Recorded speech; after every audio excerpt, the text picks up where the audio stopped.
What's going on, YouTube fam? It's your boy, the wisest and most powerful of all nerds, Brimesus. At this current place in time, there are over 800 Pokemon to discover and collect. It's really hard for me to delineate a top 10 list of my favorite Pokemon when there are always coming out with new generations of Pokemon and new creatures to love. Plus, due to the competitive aspect of Pokemon, I've acquired an appreciation for certain Pokemon that I would not normally care about. So I'm going to attempt to do a top 10 list of each Pokemon generation while I can during this month. For this list, I'll be including both design, lore, competitive usage, and anything else that will make somebody think a Pokemon is awesome. Pokemon is an epic RPG game that allows you to discover and collect Pokemon, as well as train them in order for them to evolve and become stronger. And that's exactly what Pokemon the series has done over the last 2 decades. Continue to evolve. Generation 2 gave us around 100 new monsters. Although Generation 2 was far more fun to play than Generation 1, the Pokemon that were introduced were my least favorite overall. I'm not saying Generation 2 had bad Pokemon, as some of my favorite Pokemon of all time are also in this top 10. By the way, if you haven't seen my top 10 Generation Pokemon video, you can check out the link below. Hitmontop. Out of Hitmonchan, Hitmonlee, and Hitmontop, Hitmontop is perhaps the most useful Pokemon in competitive play. He comes equipped with 2 useful abilities, which are Intimidate and Technician. The ability Intimidate cuts your opponent's attacks on the turn that Hitmontop is played. The ability Technician powers up moves such as Mach Punch or Rapid Spin, basically any move that does less than 60 damage. Rapid Spin clears things like Stealth Rock and Spikes and Sticky Web. It has pretty decent speed and very well-rounded stats. It's not the coolest evolution out there, Hitmonlee, Hitmonchan, and Hitmontop brothers, but I think it deserves to take this spot on the list. Skarmory. Skarmory is a flying and steel type Pokemon with really great defensive stats. Plus, being a steel type, it can resist a lot of attacks and it can't be poisoned. It can learn the move Roost, which will recover half of its HP, Whirlwind, which can switch out your opponent's Pokemon, as well as moves like Toxic, Stealth Rock, and Spikes. Although it's not my favorite way to play, Skarmory is excellent at stalling your opponent out. The only downside to Skarmory is that it really can't go in for the KOs. Smeargle. Smeargle is one of the most unassuming characters in all of Pokemon, but it has an incredible useful character-specific move called Sketch, which allows you to copy any move in the game, and I literally mean any move. Dark Void, Spore, King's Shield, you name it. You can copy any move any kind of Pokemon can learn, as long as it sees it. Regardless of the type, even if it's character-specific. Because it can learn any move in the game, it's one of the best support Pokemon out there. And because of its hidden ability Moody, it can be one of the most devastating attackers and evaders in the game as well. Politoed. Now, even though we're not talking about Generation 5, there is a number of people that hate the 5th generation Pokemon just because of a Pokemon that came out in Generation 2, which is Politoed. Politoed is a boss. He is kind of unassuming, and he's even a branched evolution from the Pokemon from the first generation of Pokemon, which was Poliwrath. Anyway, back to Politoed. Politoed has the hidden ability called Drizzle, which summons a rainstorm every time this Pokemon is put into play. Now, the issue with this, especially in the 5th generation of Pokemon, before things were patched up to make competitive Pokemon play more balanced, it allowed Pokemon that had the ability Swift Swim to move twice as fast, and it also boosted Water-type moves by 50%. Now, the issue with Heavy Rain, as opposed to other weather effects such as Sunny a Day or Sandstream or Hailstorm, is that they usually split effects among certain Pokemon. For example, Fire-type Pokemon get boosted attack during strong sunlight, and Grass-type Pokemon get either boosted speed or a prevention of status effects. But Heavy Rain gives Water-type Pokemon every kind of advantage, including increased attack power plus speed. Therefore, this Pokemon single-handedly changed the metagame for competitive Pokemon in the 5th generation. Heracross.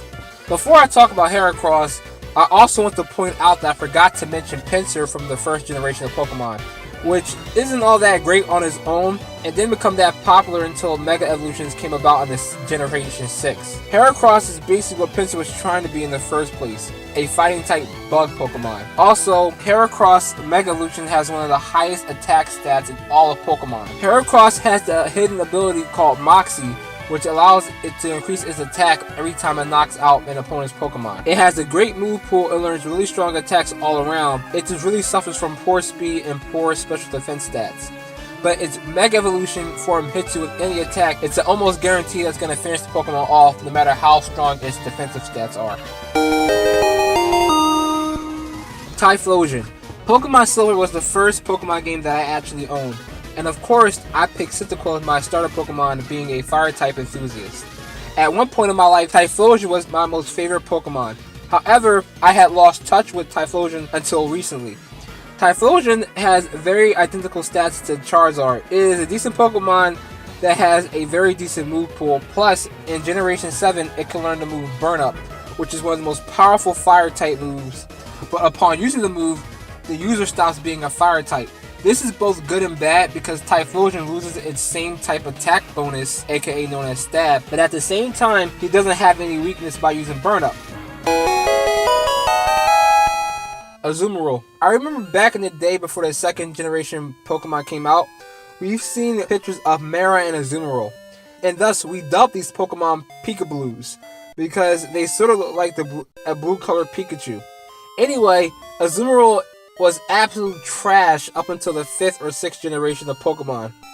In the 6th generation of Pokemon, it became a water and fairy type. Its stats kinda sucked, but it had an ability called a Huge Power, which doubled its attack stat. It could learn Belly Drum and Aqua Jet, so even though it was slow, it was a dangerous threat, especially the Dragon type Pokemon. Crobat.